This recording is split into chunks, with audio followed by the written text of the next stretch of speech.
Sir చెప్పండి, ఈ ప్రమాదం ఎట్లా జరిగింది? రోడ్ వెలుపు లేకుండానే జరిగిందా? ఎట్లా జరిగింది? ఇది మార్నింగ్ అండి. ఆర్టీసీ బస్సు, ఆర్టీసీ డ్రైవర్స్ మన అందరికంటే కూడా పర్ఫెక్ట్ డ్రైవర్స్, మన అందరూ కూడా తెలుసు ఆ విషయం. అది కూడా మార్నింగ్, ఎర్లీ మార్నింగ్ ఎవరి మైండ్ అయినా కూడా అలర్ట్గా ఉంటుంది. 7 o'clockకి 7:15 మధ్యలో జరిగింది ఈ ఇన్సిడెంట్. ఈ రోడ్ అత్యంత ప్రమాదకరమైన రోడ్, ఎందుకంటే హైయెస్ట్ నెంబర్ ఆఫ్ కర్వ్స్ ఉన్నాయి ఇక్కడ. మీరు ఇక్కడే చూడండి, పిట్ హోల్స్ ఎంత పెద్దగా ఉన్నాయి. ఈ రోడ్డు పైన ప్రతిరోజు బైకర్స్ గుంతల్లో పడి యాక్సిడెంట్ అవుతుంది. నేను ఒక డాక్టర్ని, రెగ్యులర్గా యాక్సిడెంట్ చూస్తాం మేము. 3 months బ్యాక్ ఒక మేజర్ యాక్సిడెంట్ అయింది. సో ఇంకోటి, ఈ రోడ్ అంతా కూడా చుట్టుపక్కల చెట్లు ఎక్కువ ఉంటాయి. సో ఈ రోడ్ని ఎక్స్పాండ్ చేయాలని చెప్పేసి గత 10 years నుంచి టీఆర్ఎస్ గవర్నమెంట్ నుంచి ఇది జరుగుతూ ఉంది. ఎందుకు ఎక్స్పాండ్ చేయట్లేదు? ఎక్స్పాండ్ చేయడానికి కారణం ఒకటే, ఈ గవర్నమెంట్ వచ్చినాక వర్క్ స్టార్ట్ అయినాక 3 monthsలో ఆపేశారు. కేవలం ఏంటంటే ఇక్కడ ఉండే ఎమ్మెల్యేలు, ఇక్కడ ఉండే మినిస్టర్లు ఏంటంటే కమిషన్ల కోసము కాంట్రాక్టర్ని ఇబ్బంది పెట్టి మరియు చెప్పడం మాత్రం ఏంటంటే పర్యావరణవేత్తలు అని చెప్పేసి చెట్లు అని చెప్తున్నారు. ఇక్కడ ఎన్నో మాగాణిలు గుట్టెల్ని పర్యావరణాన్ని తవ్వేస్తున్నారు రియల్ ఎస్టేట్ కోసము.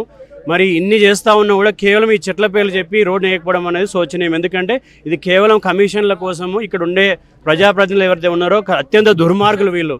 ఎందుకంటే సామాన్య ప్రజలు బస్సులలో ఎవరు వెళ్తారండి? లారీలలో ఎవరు వెళ్తారు చెప్పండి?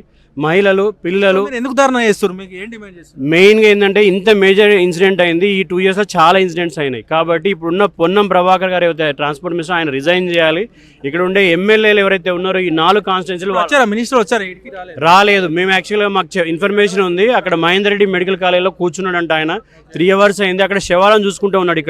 ఇక్కడ స్పాట్కి వచ్చి ఇక్కడ ఏం జరిగింది, ఇక్కడ ప్రజలు దాదాపు 200 ఉన్నారు, యువకులు ఉన్నారు, రైతులు ఉన్నారు, వీళ్ళందరికీ సమాధానం చెప్పాలి కదా. చెప్పకుండా ఆయన అక్కడ దాక్కుని ఉంటున్నాడు. సో ఆయన రావాలని చెప్పేసి మేము ఇక్కడ డిమాండ్ చేస్తాం. లోకల్ ఎమ్మెల్యే వచ్చారా? లోకల్ ఎమ్మెల్యే వచ్చి స్పాట్లో కనపడకుండా ఎస్కేప్ అయిపోయాడండి ప్రజల నుంచి. మేము ఎమ్మెల్యేలకి ఎక్కడైతే ఉన్నారో వాళ్ళ ఇళ్ళ దగ్గరికి వెళ్తాము. ఖచ్చితంగా వాళ్ళు రోడ్డు పనులు స్టార్ట్ చేయించాలి. మేము వాళ్ళని కోరుతుంది ఒకటే, మీరు ధర్నా చేస్తారా, మీరు ఆమరణ నిరాహార చేస్తారా, లేకపోతే మీ ఎమ్మెల్యే పదవికి రాజీనామా చేస్తారా, చెయ్యండి. ప్రభుత్వాన్ని మెడలు వంచి ప్రభుత్వం చేత ఎమ్మెల్యే రోడ్డు పనులు స్టార్ట్ చేయాలని చెప్పి మేము డిమాండ్ చేస్తూ ఉన్నాం.